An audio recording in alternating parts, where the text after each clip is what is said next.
Hi, I'm Eric Siegel with ericstrains.com and welcome to episode 17 of my video train blog series.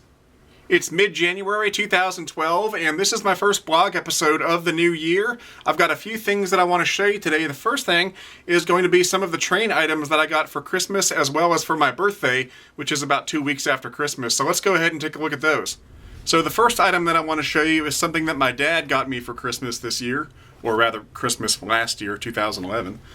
And it's right here. This is a set of Waterford crystal Christmas tree ornaments that are shaped like trains. There's 4 ornaments, and each one is made from Waterford crystal. It's got an engine, like you see here, a tender, and then 2 freight cars. This one looks like a gondola or something like that. And this one looks like a reefer or something like that. And it's got the little W for Waterford crystal on it. They're really nice. They come with little nice ornamental metal hooks that go on the tree. So it was just a really nice touching gift. I think he got this because he came to my open house this year and saw the layout, and it was the first time he'd seen it in several years, and I think he was a little taken back by it, and so he decided to get me these ornaments, and they're really pretty, and I thought it was a really thoughtful gift.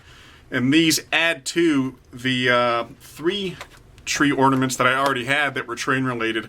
I'll show you those real quick while I'm on the topic of tree ornaments. The first one I got was several years ago, and it's one of those Hallmark Lionel tree ornaments. This is a caboose. It's a New York Central caboose. No, it's not real. You can't run this thing. It's just a tree ornament. They're made by Hallmark, which licenses the Lionel name. So that's the caboose. And then this year, I got another Hallmark ornament to complement that. I got one that's a copy of the famous Lionel F3, the Santa Fe. And there it is right there. It's all die-cast metal, so it's real heavy. But there it is right there, real nice. And then a few years ago, a guy who owns a train store up in North Carolina, the Train Loft, I've been a good customer of his over the years, and he gave me a tree ornament for Christmas one year, and it looks like this. It's like a ball ornament, but when you press this little button, the doors open up and there's a little train going around and it plays Joy to the World. So there it is right there. Pretty neat.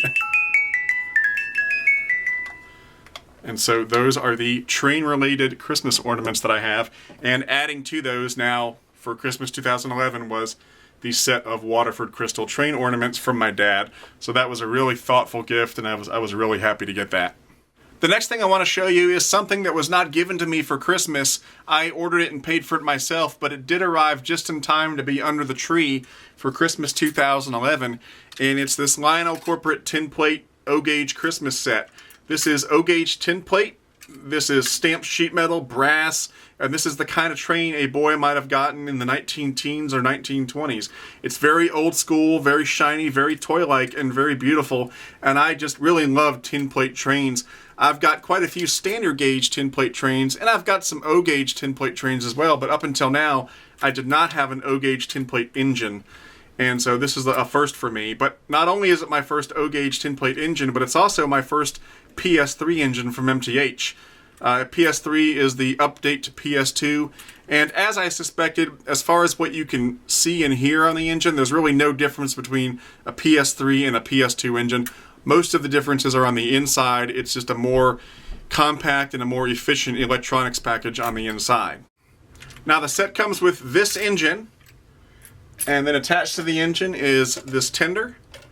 And on the back of the tender, even though you've got the old school pre-war tin plate coupler, it is a proto coupler, and you can fire this coupler from the remote, which is pretty cool. And then you've got 3 passenger cars, and each passenger car is named after one of the reindeer in Santa's sleigh. So here you've got Dancer, really nice looking. You've got a light bulb in each car so they light up when they're on the track. And again, you've got that weird looking pre-war tin plate coupler, not very realistic looking, but very interesting. And then you've got the next car, which is Prancer, really nice looking. Again, I just love the beautiful toy-like look of these trains. I can't get over them. I love them. And then the last car is Vixen, and there's the back porch there. Now there's a 4th car that was made as an add-on car that's called Rudolph, and that's a baggage car. I ordered it, but it has not arrived yet. It should be here in a couple weeks, so I didn't have it in time for Christmas 2011, but I should have it in time for Christmas 2012. Now, in addition to the train itself, you get an oval of MTH reel tracks, a 50-watt transformer, one of these DCS remote commander things that has the remote sensor on it, and then you get the DCS commander remote. Now, the remote has some basic features on it. It doesn't give you access to near as many features as the full-fledged DCS system, but it does give you enough features to have fun with it, especially if you're going to run it around the Christmas tree or something like that. Now, this is not a cheap set. It's not for little kids. Even though it's a complete, quote, starter set, it is expensive. It's about $500 because tin plate trains are rather expensive. They're expensive to manufacture, and so they're expensive to buy. But for a family gift, for something that you just want to have around the Christmas tree, something that's beautiful and old school, it's a really nice choice. I love it. It runs great, and I was really happy to get it just in time for Christmas. The last thing I want to show you is the gift that I got for my birthday from my dad. My dad usually gets me a standard gauge car for Christmas, but this year he got me those Christmas ornaments. So for my birthday, he got me this. This is a Lionel Corporate tin plate again, and this is standard gauge, and this is the 218 dump car, and it is a beauty. I mean, look at that thing. It's got all brass finishings on it. Got that nice color to the dump bay. And the way these work is that there's a little knob here, and when you turn it, it dumps the car. Pretty low tech compared to what we have available today, but back in the 1920s, 19-teens, this was hot stuff. This was the kind of stuff a kid dreamed of for Christmas. Beautiful, beautiful tin plate artistry on it, and I just love this kind of stuff, and this will be a welcome addition to my growing standard gauge fleet. Okay, now I want to show you the progress on the layout. I've been very busy for the past couple months, doing a lot of work on the layout. Most of the work has been in the Carolina room, but I've also been doing a lot of work here in the main room. So let me go ahead and show you what I've been up to.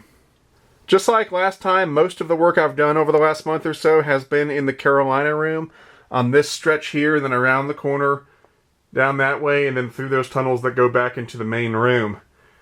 And I've done quite a bit of work. Last time this section here was not complete. It is now. And I've got this little wood rail system up here to keep the ballast from falling over the side. This was kind of an experiment. I wanted to see how it would look, and I really like it. And so I think I'm going to do the same thing on this entire ramp, because obviously this looks a little silly. It looks like one good rainstorm would wash the ballast over the side. So I'm going to be retrofitting this entire ramp with a wood railing system like this, because I really like the way that looks. Over here, this hasn't changed much. There's still a gap here where the insert's going to go. I'll probably start building the insert in the next few weeks, and then this will start to fill in as well. Over here, none of this was done last time, and it's all looking really good now. I've got the track ballasted all the way around this bend, and it's all looking pretty good. It's not scenic up on the very top where I've got the tower. I'm not sure if that tower is going to stay there permanently or not. I'm still, sort of toying with the idea and thinking of what I want to do up here, but it's looking pretty good. Not 100% complete, as usual. What I do when I do scenery is I do layers, and this is the first layer. I'll do a base coat just to make it look decent so it doesn't look unfinished, and then I'll come back at a later time and add more and more layers to make it look more and more complete. So scenery is all about layers. This is layer number 1. A year from now, there'll probably be 2 or 3 more layers to make it look more complete and more realistic. But it's looking pretty good. This stone wall here is now complete all the way down to the track, and the ramp up here has been scenic pretty well. Still got to add a few trees and so forth, but it's looking pretty good all the way up until these tunnel portals. Down here, this wall last time was not complete. Now it is complete. Structurally, it's complete. I've still got some scenic work to do on it, but it's looking pretty good as far as being structurally complete.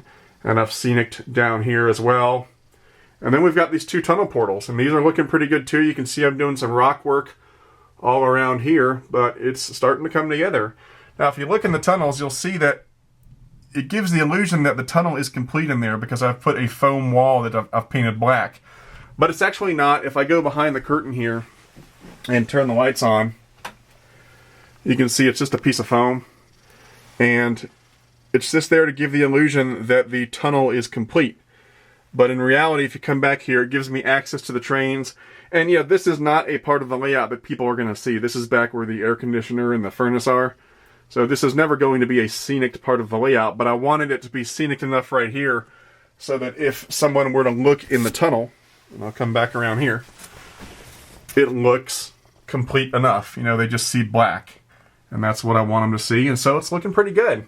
So a lot of work done here in the Carolina room, looking really good. And over the next few months, it'll look even better.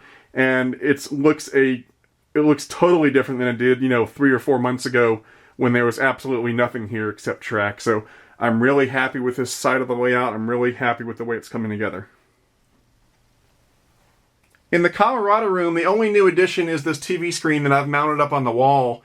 This is not a new TV. It's a few years old, and a couple years ago it broke. But I was able to fix it with the help of a friend of mine, and so I mounted it up here in the Colorado room. Now, this is in sync with the TV that's in the main room, so whatever is being shown on that TV is also being shown on this TV. And I use it for 2 reasons. First of all, I like to watch movies when I work on the layout, and this way I can wander from room to room, and I can watch the movie back here in the Colorado room or up in the main room.